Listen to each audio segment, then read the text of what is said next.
Hello, ಹೇಗಿದ್ರೆ and ಮಾಡ್ತಾ ಇದ್ದೀರಾ ಏನು ಸಮಾಚಾರ ಫ್ರೆಂಡ್ಸ್? ನಾನು ನಿಮ್ಮ ಪ್ರೀತಿಯ ರಚಿತ ಮಾತಾಡ್ತಾ ಇದ್ದು. Welcome to my vlog.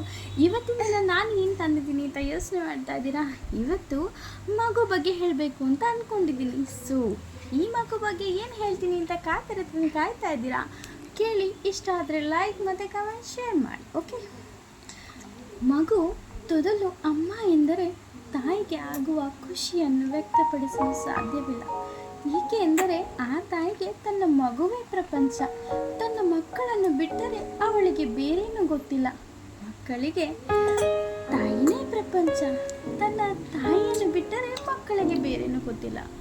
ಇದೇ ಅಲ್ವಾ ಫ್ರೆಂಡ್ಸ್ ನಿಜವಾದ ತಾಯಿ ಮಗು ಪ್ರೀತಿ. ತನ್ನ ತಾಯಿಗೆ ತನ್ನ ಮಕ್ಕಳ ಆಟ ಪಾಠ ಅನ್ನೋ ಹಾಗೂ ಅದು ಎಷ್ಟು ಖುಷಿ ಕೊಡುತ್ತದೆ ಅಂದರೆ ಅದನ್ನು ವ್ಯಕ್ತಪಡಿಸಲು ಬಾಯಿ ಮಾತಲ್ಲಿ ಸಾಧ್ಯವೇ ಇಲ್ಲ ಫ್ರೆಂಡ್ಸ್. ನೀವೇ ಯೋಚನೆ ಮಾಡಿ, ಅವಳು ಆ ಮಗುಗೆ ಸ್ವಲ್ಪ ನೋವಾದರೂ ತಡ್ಕೊಳ್ಳೋಕ್ಕೆ ಅವಳ ಕೈಲಿ ಸಾಧ್ಯ ಇಲ್ಲ. ತನ್ನ ಮಕ್ಕಳಿಗಾಗಿ ಇಡೀ ಜೀವನವನ್ನೇ ತೆಗೆಯೋದು ತಾಯಿ. ಆ ತಾಯಿಗೆ ಬೆಲೆ ಕಟ್ಟೋದಕ್ಕೆ ಆಗುತ್ತಾ ಫ್ರೆಂಡ್ಸ್? ಖಂಡಿತ ಸಾಧ್ಯ ಇಲ್ಲ.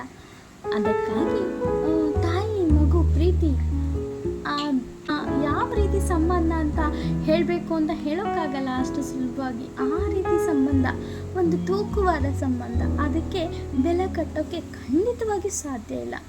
ತನ್ನ ತಾಯಿ ಮಾತ್ರ ತನ್ನ ಮಕ್ಕಳ ನಗುನ ನೋಡಿ, ತನ್ನ ಮಕ್ಕಳ ಬೆಳವಣಿಗೆಯನ್ನು ನೋಡಿ ಖುಷಿ ಪಡೋದಕ್ಕೆ ಸಾಧ್ಯ. ನಿಸ್ವಾರ್ಥ ಪ್ರೀತಿ ಅಂದರೆ ತಾಯಿ ಮತ್ತು ಮಕ್ಕಳ ಪ್ರೀತಿ. ಸೊ ಅಲ್ವಾ ಫ್ರೆಂಡ್ಸ್? ಇದು ಎಲ್ಲದನ್ನು ಕೇಳಿ ನಿಮ್ಗೆ ಇಷ್ಟ ಆದರೆ ಲೈಕ್, ಕಮೆಂಟ್ ಮತ್ತು ಶೇರ್ ಮಾಡಿ. ಕಮೆಂಟ್ ಮೂಲಕ ನಿಮ್ಗೆ ಏನು ಅನ್ನಿಸ್ತು ಅಂತ ಕಮೆಂಟ್ ಮಾಡಿ ತಿಳಿಸಿ. Okay friends, bye, see you, take care.